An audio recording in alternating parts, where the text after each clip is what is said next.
All right. So elite mentality. This is something we've talked about a lot on camera, off camera. And you got to be a little bit, I call it, I mean, it is definitely psychotic. I think there's different levels. You can call it insane, murderous, whatever. But you got to be, something's got to be wrong with you to be elite. I may have to take the first ever night swim bathroom break. I've been sitting here for 2 hours now. So yeah, I'm gonna let Elvis take the wheel on this one.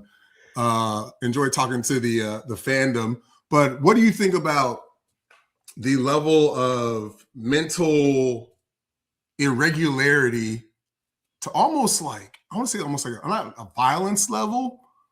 Let's call it jailing offense level of mentality you have to have, whether that's the psych ward or actual jail, to be elite.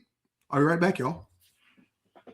I would almost even, I know you eliminated the violence option, but I would almost bring that back because this dude actually ran to the bathroom and let me talk by myself. Anyway, they want to hear me more than they want to hear him anyway, so might as well. So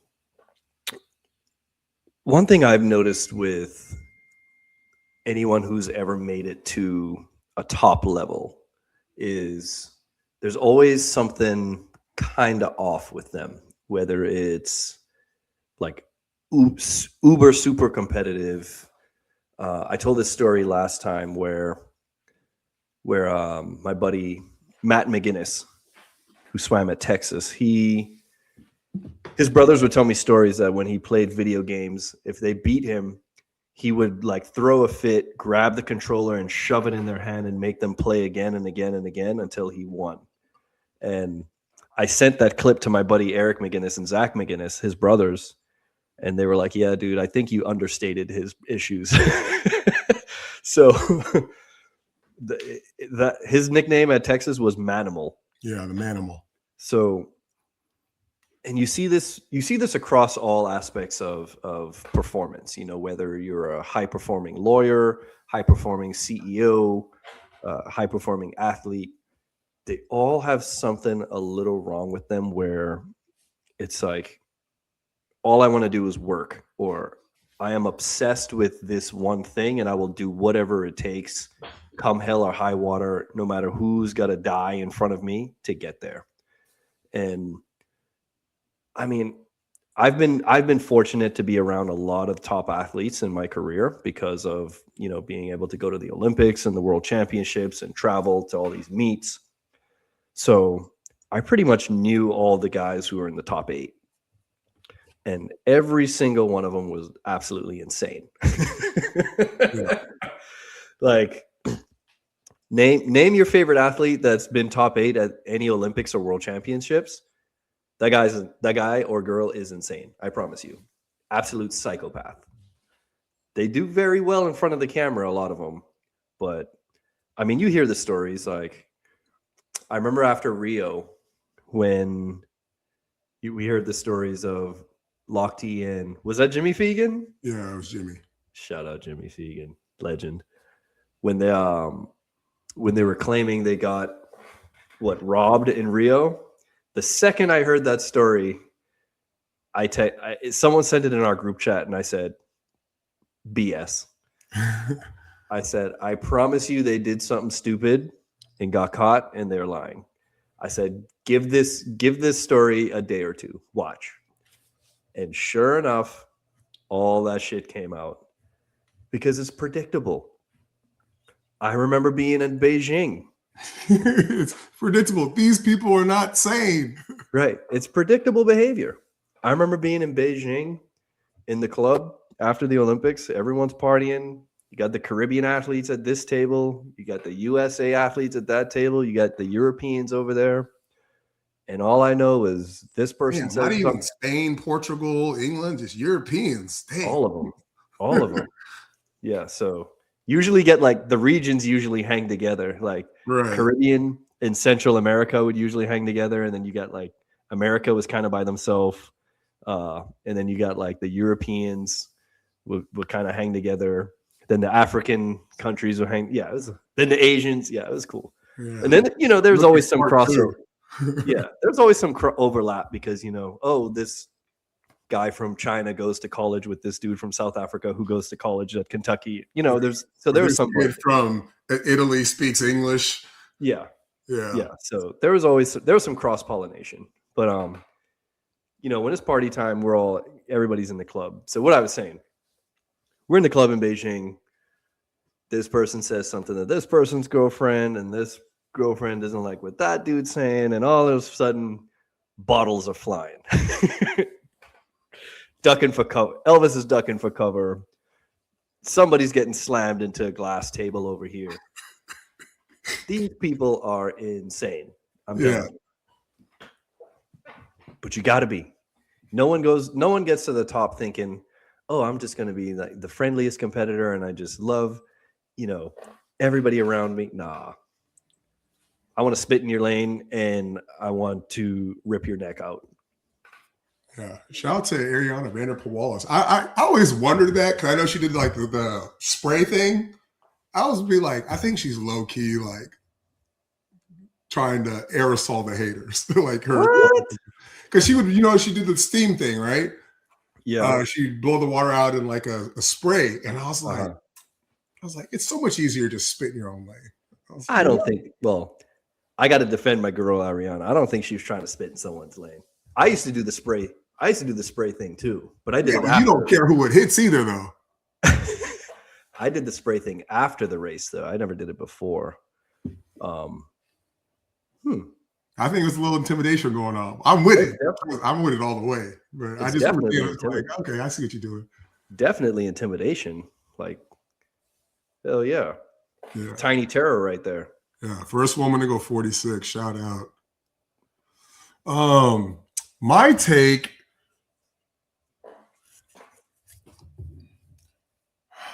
Okay. I'm gonna say this. And people can, y'all tell me I'm wrong, tell me I'm not. I know what I saw. So basketball culture is super cutthroat. It's this thing that we're talking about, right? Like it's a constant trying to punk somebody nonstop, hours straight plus because of timeouts and whatever, right? Like if I come down the court, I'm running to the paint. First thing I'm doing is I'm shoulder checking somebody in their chest just to see if they gonna fight back. So, and that's not a rational thing to do to anybody, right? Like if I dunk on you, if I get a layup on you, and like I am trying to emasculate somebody in like assert dominance in like a primal way that is unkempt, unsafe, and has, I would say, I'm going to say no place, but has very limited application to a healthy society. Mm-hmm. Right. So now I take this to swimming. And I remember my like first week on, maybe it was like first month on campus, right? I behaved and said some things in practice that the team was like, almost like, oh, like, and I didn't get in trouble for it. And the team, I got to tell some of the teammates were like, oh, I'm allowed to do that? To me, it's nothing though, because it's like usually the best person on any team in high school, like gets away with everything, right? Mm-hmm. I was always that person. So I'm taking my basketball stuff, and this is something I thought about in retrospect now that I'm like out of swimming, I take my basketball mentality to swim practice in high school and everybody to just follow the leader, become the fastest person on the team. And I'm naive and I'm just self-centered, as all teenagers are. And I'm just like, oh, this is just how swimming is. So I get to UT, I start saying things and talking a certain way that I didn't know I wasn't supposed to do. And I wasn't getting punished for it. And I could see the rest of the teammates were like, oh, I remember one time I cussed in practice, like yelled it. It's like, F this team, like one of our rivals. And I remember Alan Maher looked at me like, you can't say that out loud. Where Eddie and Chris, and I pushed off and, we all went fast.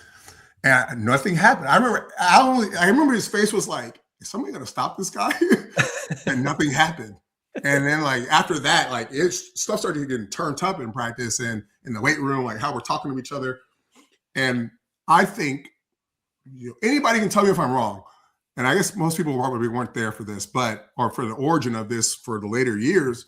But I remember seeing that, like, whatever I brought to the team carried on for like the next like 6-7 years. And it's just like this mentality of basically just being psychotic, Mm-hmm. like outwardly. And I know Auburn had that. We've talked about my recruiting experience. Auburn had that outwardly, which is what made me really like their program.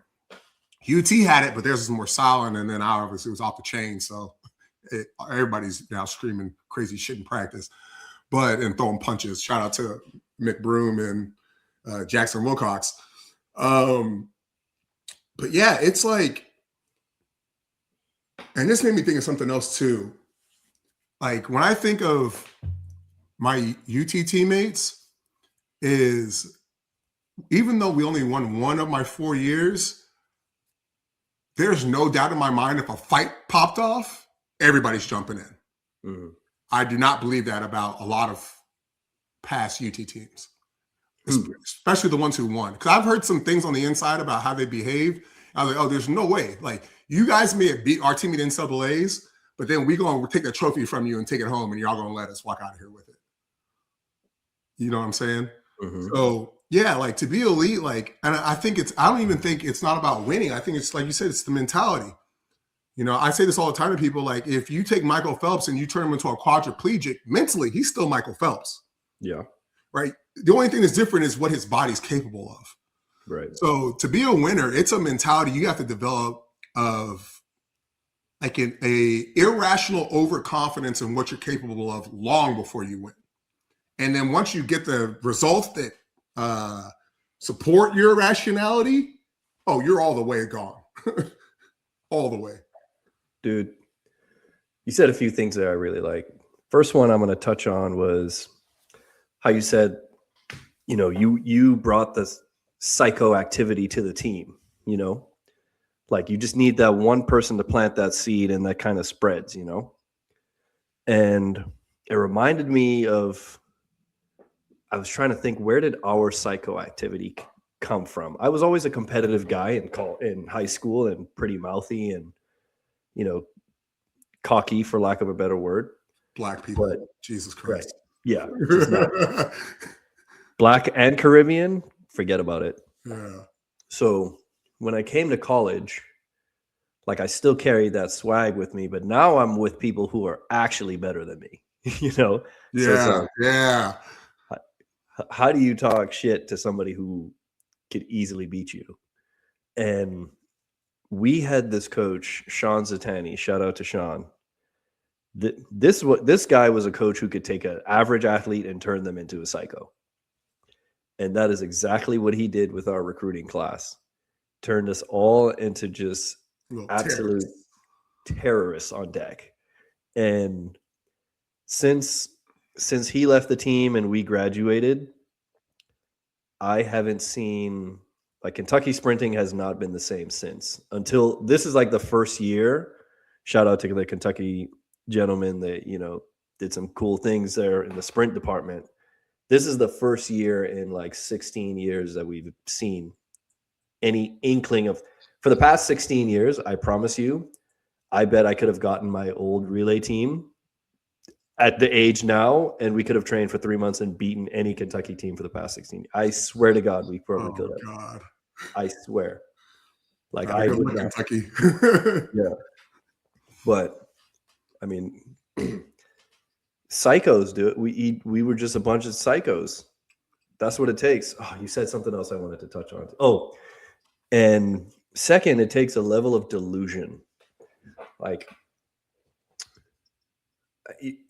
we had this guy on the team, Alex Forbes. Shout out to Alex Forbes. He was the fastest high schooler out of Florida in our recruiting class. He went 20.22 as like a junior in high school, something crazy. Black kid too. So number one recruit. 2005. That probably was 05. Yeah, because we went in. Yeah.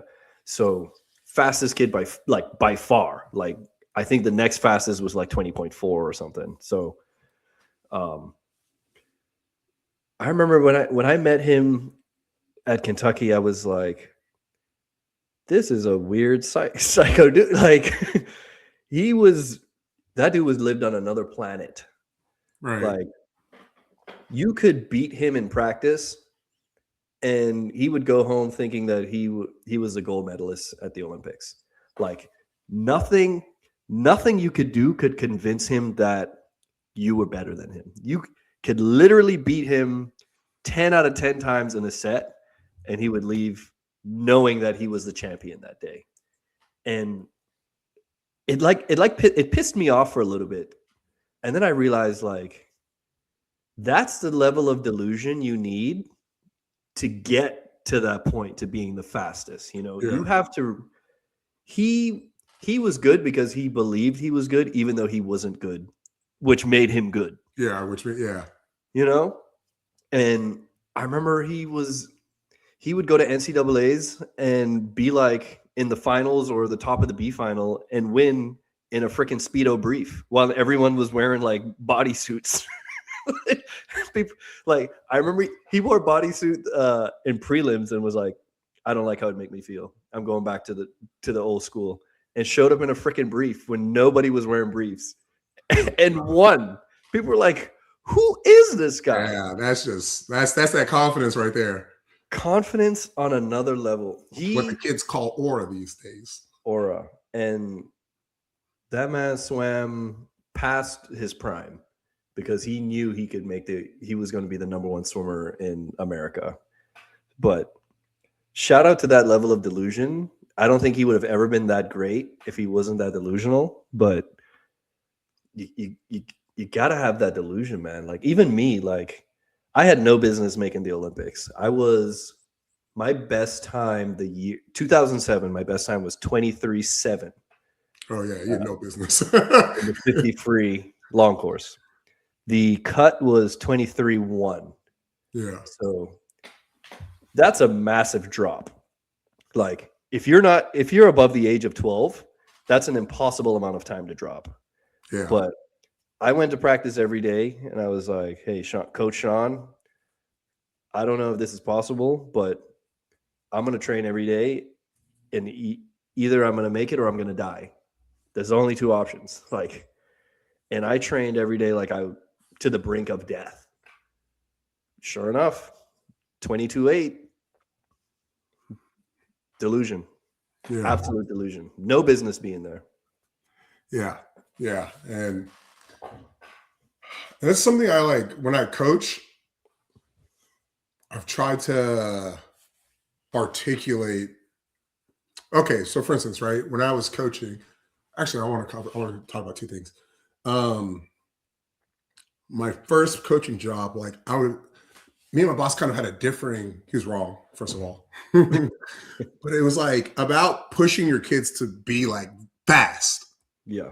And my whole thing wasn't about being fast. It's about what being fast does to your confidence and your competence, right? It's about like kind of, we said this before, your belief that you can do the work to go those times, right? And whether or not you go them isn't important because it could be variation. You're too short. Your arms are too short. You got double bow-legged knees that break easy, but it's about the mentality. So like, it was never about like me, like on a kid. And you know, the kids later said that they thought I cared about them more than him. So, but it's not about the time at all. It's about like, if you do it the right way, like your focus is on the work to make sure the times show up, whether technique, lifting correctly, whatever. Like the things make the time, and then now they go the time. Their confidence comes from their competency in doing the process. Mm-hmm. And at a certain point, when you like the higher you go, like my career ended, I was 38th in the world in the 2 free. I was seeded 6th going into trials, finished 19th. Well, I guess it's not the end of my career, but just bear with me. And I didn't know how to pull, which is 80% of your repulsion. I'm the shit. I'm the shit. You can't tell me nothing else. Right. So it's like, and then you go back through every step of my career. Made tags champ, zones champ, zones high point winner, state champ, NCAA champ, or kicked a senior out of his spot, didn't make the team, came back the next year, got second, got first, made World University games, and had my name at the top of the leaderboard of the 100 free and the 200 free for like 10, 15 heats straight, 49.9, 149.9 in 2010. I remember that's how my name popped off, because I was in a heat too slow and I got this fast time on a leaderboard. Heat after heat, and everyone's like, "Who is Dax Hill? Who Dax Hill? Who Dax?" Shout out to Mike Jones. But like, there's a certain point, and then we all swimmers go through this where it's like, "Oh, I didn't reach my goal. I was a failure." But then everyone, like, you're like, "Oh, when you made Olympic trials, you got 19th. That's so awesome." And at a certain point, I just got tired of feeling sorry for myself, and it's just like, these people are right. Like, I didn't know how to pull when I got 19th. Like, they're absolutely 100% right. Like, I'm amazing, And then I look at Rakeley and everyone's like, I'm accomplishing things I didn't know I could accomplish with your products. So, like, to have people say that, and out of the history of swimming and all the information that's out there, that's not possible if I don't have this irrational overconfidence that I know more than the entire history of swimming to just make the product and put it out there to be judged. Yeah. Delusion.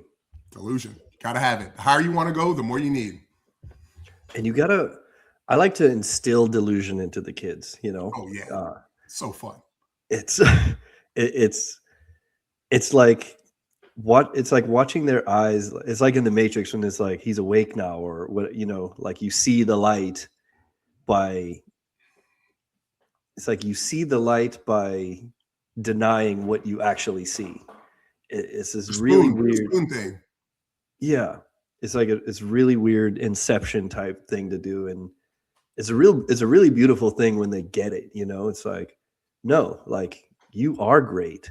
Why don't you? I see it. Why don't you see it? Yeah. And then when they see it, and then they become it, and and delusion feeds off itself. It's like, I'm so delusional thinking I can make the Olympics that I made the Olympics. So then it confirmed that what I was saying was actually truth, not delusion. Yeah. Therefore, now I'm thinking of more delusional things. And then the next year I went 22.3 or 22.2. It's like, how delusion, like, how far can we push this delusion? Like, why? Now I want to go 21, Yeah. So, and even when you fail, it's like, oh, okay, like, it's okay. Like, I know I'm going to get it next year. Yeah. Because everything in my life says that I'm going to get there. Right. Whether it's 1 year, there was a time when it took me 3 years. I still made it. So yeah, exactly. I'll be fine. Yeah. The stronger your delusion, the longer you can go on. Yeah. Be delusional, folks. You just reminded me of the second thing I want to talk about, the tip. And I guess we can move on unless you want to follow up off this thing. The making delusional people. So I would say I was kind of a quiet, reserved kid. I definitely believe this internally, but like we've said, like, I had to have somebody give me permission to project it. So my basketball coach, shout out to Coach Knight, Round Rock High School, Round Rock Dragons, mythological beast. So we was outside. And one day we're in basketball practice. I'm bright-eyed 14-year-old straight out of middle school. And I make the varsity team and we're running a play. And I remember Coach Knight was like, he's like, Dax, tell him it's your house. And I'm like, it's my house. Say it louder. It's my house. I said it to the coach. The coach's like, why are you telling me? Tell him. And I'm like laughing. And I'm like, it's my house. And then I went by him, got a layup, right? And I remember I was like, after that, it was up. Like, I'm talking shit now, right? And I remember that there's this time, like, I'll do this in practice. It's a fun thing to do in swimming. I think it's more fun than basketball practice. We had a girl who was 14, and there were two boys, that 13, 15 range, the 13, 14 boys, 14 plus girls range are kind of even, right? Yeah. And this girl was beating the brakes off these boys. So it was Annie. And I was like, Annie. She looks up. I was like, tell him it's your house. It's my house. Like, say it louder. She says it back. She says it to me. It's my house. I'm like, don't tell me. I was like, look at them and tell them it's your house. She looks at them. She's like, it's my house. And they push off and go. And she You can tell the boys were just like, no, player, like we got to fight back. And they got after it after that. So yeah, it's fun instilling that belief. Like, I'm gonna call my shot. Game time. We're going home, coach. Start the bus. Like, it's fun putting that belief in your athletes. Yeah, and a lot of not enough coaches do that. You know, they focus too much on the practice itself, the yardage, and not the mentality of, because that's the engine that drives the practice, you know. And I coached a small college in Winter Park, Florida called Rollins College for like a year. That was 2016 to 2017 season. Yeah. Mm-hmm. And same thing, you know, D3 school or D2, forgive me. And, you know, it was pretty much a social club when I got there. You know, it was, you're either in a sorority or you're doing the swim team or you're doing both. Just kind of like, yeah, I'm just here to whatever. And it was like, I came with the other coach and I was like, we're going to cut that shit. If you're here for socialization, quit today, because that is over. Like, we are going to be athletes this season. And I turned that sprint group into from boys to men, from girls to women. And I mean, team records fell, personal records fell. Like, they had a great relay, great conference. And it was all just changing the mindset, man. Yeah. Shout out Rollins. Yeah. Shout out to everybody out there who's trying to get their mindset changed. You know, it's a beautiful thing to see. You know, I owe everything confidence wise to Coach Knight. Like, he really brought me on my show. And that's one of the major reasons I got into coaching. You know, I want to be able to have that impact on people's lives, you know. Yeah, shout out to everybody out there making a difference in these youngsters' lives. Yeah.